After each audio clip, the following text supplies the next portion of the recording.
Hello, turabaramukije mwese mwaramutse canke mwiriwe bivanye naho muherereye. Hama kuri micro muri kumwe na Juliana Nzeyimana ngira ngo muriko murambona.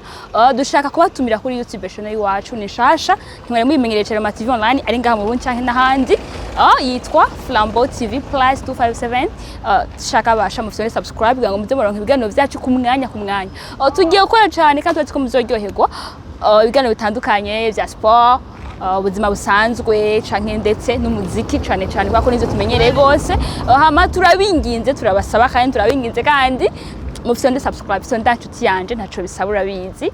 Ni gufite ko gusa subscribe canke sabone ivere ku telefone yawe yanditse parametre mu gifaransa mu cyongereza canke mu rundi rurimi ngira ngo uratara ivyo ndiko ndavuga.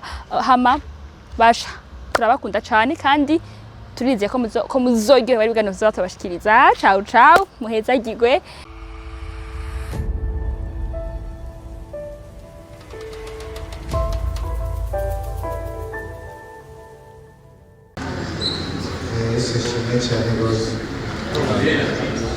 Assalamu alaikum. Mbere baje kubaramutsa ndabashimira kubona mutaka mutwabateye shaka biri no gusaba imbabazi ku mwanya warenze ko gatoyi ariko nkuko mubizi ivyuma n'ibisezerana kandi ntabwo yamigoye baza kutwihanganira uno munsi.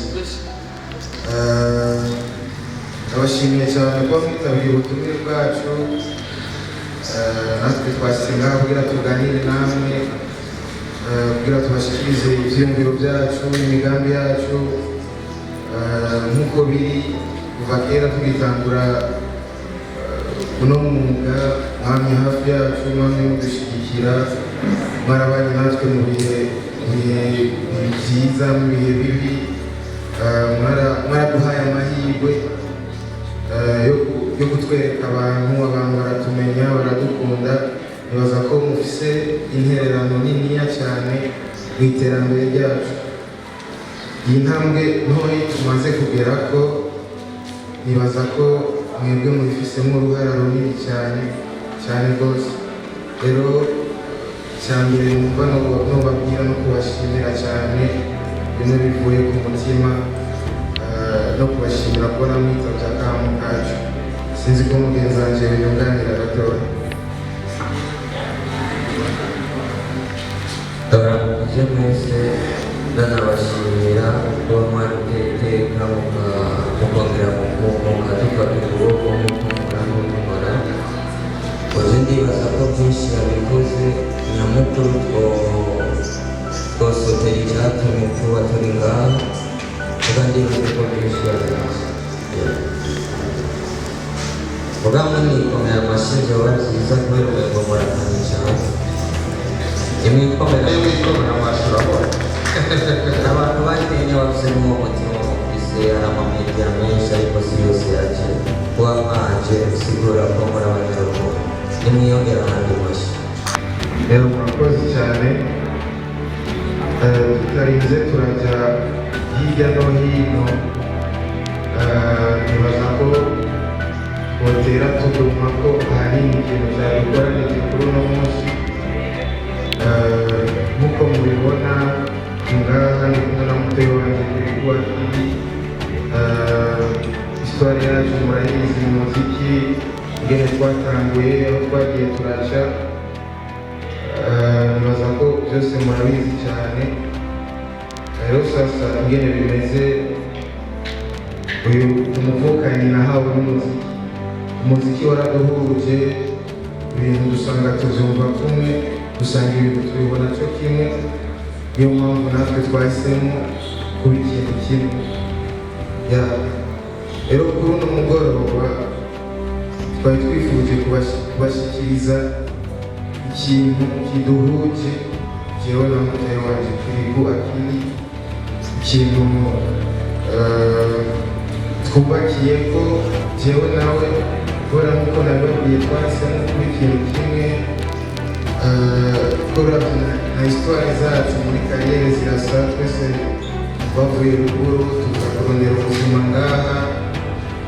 Rimwe na rimwe hari igihe byagiye byanka, ahandi bigakunda. Twagiye duhura n'ibintu byinshi bitandukanye, mu bisanzwe twaricaye hasi dusanga ubuzima bwacu ibyo tubayemo ni ibintu bimwe kandi tubona ko dukwiye gushyira ingufu hamwe kugira twese dushobore gushyira imbere, dushobore guteza imbere igihugu, dushobore guteza imbere imiryango yacu, kubera duse abantu benshi bari inyuma yacu batwiteze, duse batoyi bacu n'Uburundi muri rusange baratwiteze ko ibintu byinshi. Rero twe twaravye tuvuga ati biciye mu mpano yacu, biciye ku rukundo abantu badukunda, abamenyeshamakuru badukunda, twahisemo gucrea ikintu kiduhuza twese muri rusange, ikintu gifise insiguro nini mu banyagihugu, yaba umunyagihugu mutoyi cyangwa uwo ari we wese. Twahisemo kugira ikintu umuntu wese azobona akavuga ati jewe ndi proud n'iki kintu, ndi proud n'iri zina, ndi proud no kuba navuye iwacu nkaza kurondera ubuzima ino. Uko biri kose sintegerezwa kwibagira iyo navuye, jewe ndi uwa hariya. Rero ntegerezwa kuvyishimira nkabikundisha n'abandi, bakabona ati uyu muntu arishimiye iyo yavuye, uyu muntu arishimiye icyo ari. Ni muri iyo mpamvu rero twebwe kuri uno mugoroba twahisemo gushyira ku mugaragaro, mu mbabarire gato si ku mugoroba, kuri uno mutaga twahisemo gushyira ku mugaragaro ni brand yacu, brand ya Kiriku Akili hamwe na Double J. Ni brand duhuje, ni brand twiyumviriye bivanye n'ubuzima twe ducamo, bivanye n'ubuzima bw'abanyagihugu twese nka bose mu Burundi bacamo. Rero niyo mpamvu twahisemo kulansa iyo brand kuri uno mugoroba. Kuri uno munsi twashatse kuyibashyikiriza, mwebwe muyibone, muyishyikirize n'abandi. Turifuza mu myaka iri imbere kuyikorera kuri imigambi myinshi itandukanye. Amatisheti azosohoka, sinzi abashyira ku miduga, kuri iki ibintu by'ubwoko bwose dushaka kubikora biciye muri iyo brand iduhuza jewe na Akili. Ni ukuvuga ko umuntu wese akunda Double J, umuntu wese akunda Kiriku Akili arahawe ikaze gushyigikira kino kintu, kuko ni ikintu twakoze ku bwanyu, si ku bwacu gusa. Rero ntarinze naja kure, ndashaka dushobore kubashyikiriza icyo kintu. Sinzi ko bene wacu yabona amashyi menshi. Wow. Nk'uko biri brand yacu yitwa Big Man Boy, nk'uko mubibona twese nka sisi wote ni watoto wa Big Man. Rero sasa ingene bimeze, twebwe twashatse kugira ikintu. Urabona nk'Ibujumbura hari abantu benshi baje kurondera ubuzima ino, ariko ugahura n'umuntu ukamenga ariko aragushimiza cyane, akorera umenga wowe iyo uva ntihanyaye, cyane iyo uva agatuma utishimira iyo uva. Kubera je ndibuka kera tukimanuka i Bujumbura, uhuye n'umuntu yavuga ati ndabona mupenzi wa Big Man. Umva niko kenshi batwita, kandi kera twebwe twabifata nabi, kuvuga ati aramutse ngo ni uwa Big Man. Ariko twasanze ari ikintu twe dukwiye kwishimira. Twebwe turaba hariya, twavukiye hariya, n'abantu benshi ngaha mwese ndazi muraba hariya. Nimba wavukiye ngaha, sogokuru wawe avuka hariya, umva urashobora kwambara iyo t-shirt nawe nyine ukaba proud ukavuga ati mini Big Man Boy.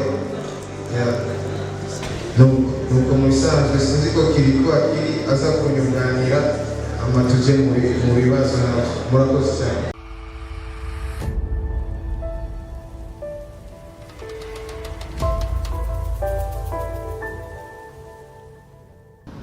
Hello, turabaramukije mwese mwaramutse canke mwiriwe bivanye naho muherereye. Hama kuri micro muri kumwe na Juliana Nzeyimana ngira ngo muriko murambona. Dushaka kubatumira kuri YouTube channel iwacu ni shasha. Ntimwari mwimenyereje ama TV online ari ngaha mu Burundi canke n'ahandi. Yitwa Flambeau TV Plus 257. Shaka basha mufite subscribe kugira ngo muze muronke ibiganiro vyacu ku mwanya. Tugiye gukora cyane kandi tuzi ko muzoryoherwa. Ibiganiro bitandukanye vya sport, ubuzima busanzwe canke ndetse n'umuziki cane kwako nizo tumenyereye gose. Hama turabinginze turabasaba kandi mufite subscribe sonda nshuti yanje ntaco bisabura bizi. Ni gufite ko gusa subscribe canke s'abone bivere ku telefone yawe yanditse parametre mu gifaransa canke mu congereza canke mu rundi rurimi ngira ngo uratahura ivyo ndiko ndavuga. Hama basha turabakunda cane kandi turizeye ko muzoryoherwa ibiganiro tuzabashikiriza. Ciao muhezagirwe.